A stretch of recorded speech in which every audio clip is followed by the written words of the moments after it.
once again our wonderful and regular listeners to Massive Media, where we get you posted with evidence-based news, lectures, presentations, and etc. We pray that Jehovah Elohim shall continue to meet you at the point of your needs as you maintain your support to this channel, which Thank you very much. Thank you for maintaining your support for this channel.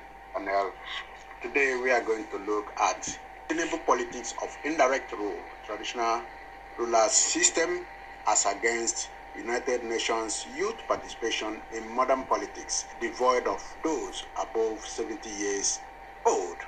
Years after General Obasanjo returned Nigeria back to politics in 1979, politicians then vested their political interest in development of their various states. They gave no or little attention to appointment of traditional rulers, an indirect rule system introduced by British archaic leadership of Frederick Lugard, which has impoverished Nigeria since 1914.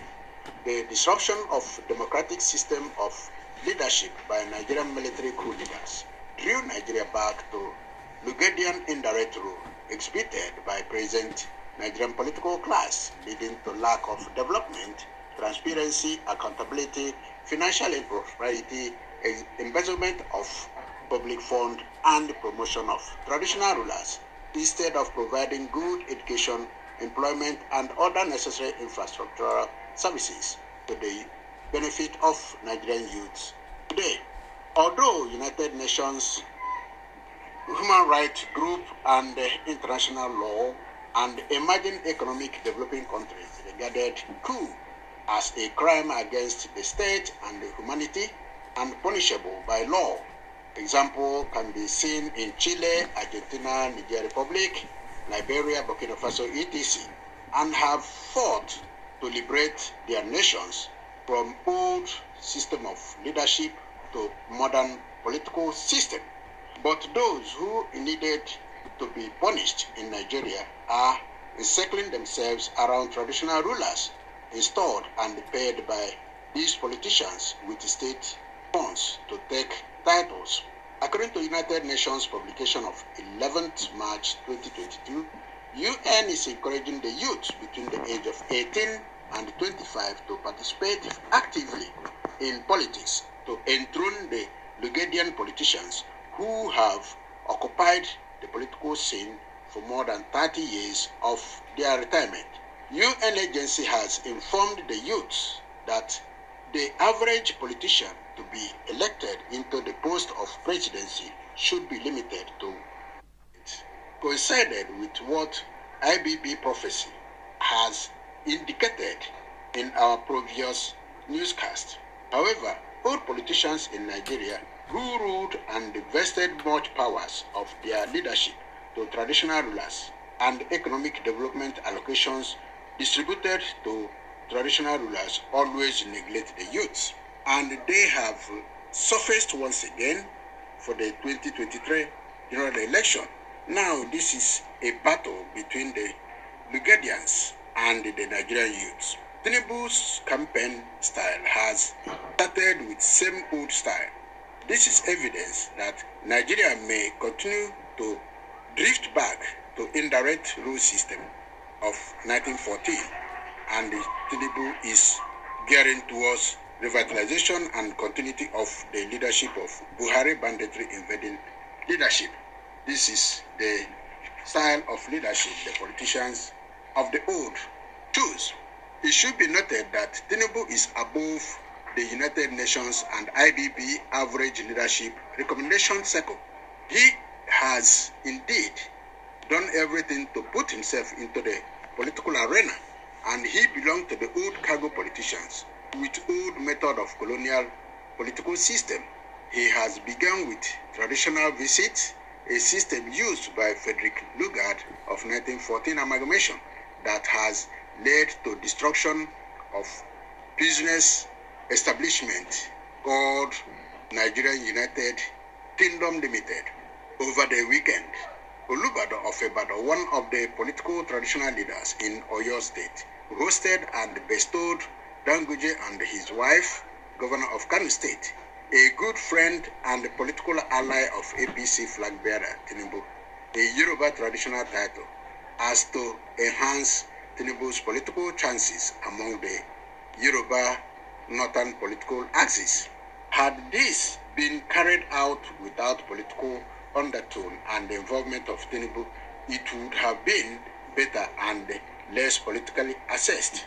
The bullion flamboyant APC flag bearer in some quarters may have accused by others to have sponsored the ceremony to boost his political career as APC flag bearer. Meanwhile, the hoodlums, who might have vested their anger on such political gathering, attacked the governor's convoy, which led to destruction of vehicles.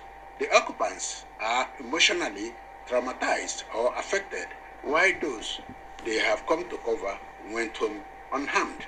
Tinubu's traditional visit did not limit to Ibadan, but also straight to Oba of Lagos.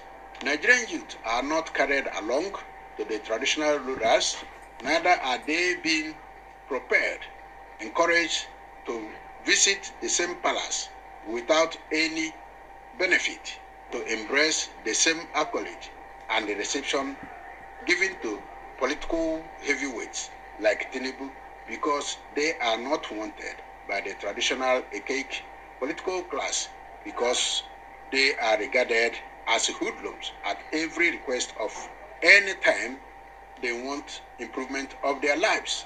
This political system has remained as what Lugard, who amalgamated Nigeria in 1914, introduced to the political class then.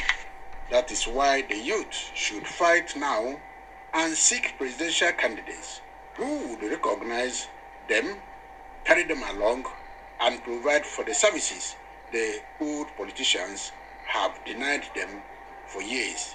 That is all we have for you in this news. But however, the prominent among all is that the politicians have continued to rally around the political leaders of the old and again the traditional rulers. They move from one state to the other to receive chieftaincy title, neglecting the youth. The youth are not given such titles. The youth of any country in the world is between 18 years and 25. And in most countries, the 30, 35 years, 40 are being elected into political offices and given the chance to rule the nation. But in a Lugard'ian system introduced in Nigeria, the old take the political advantage, suppressing the younger ones and putting them down, calling them names in order to take and continue the leadership of the nation. In this regard, we ask you, the youth, to take advantage, to neglect the Lugard'ian system, and move forward to improve your life and the life of your generations to come. Thank you very much. We will come to you once we get another important news to give you. Bye. God bless you all. Thank you. For those who have not subscribed, we ask you to subscribe, to give us a thumb, like, then leave your comment. We will come back to you. God bless you all. Bye.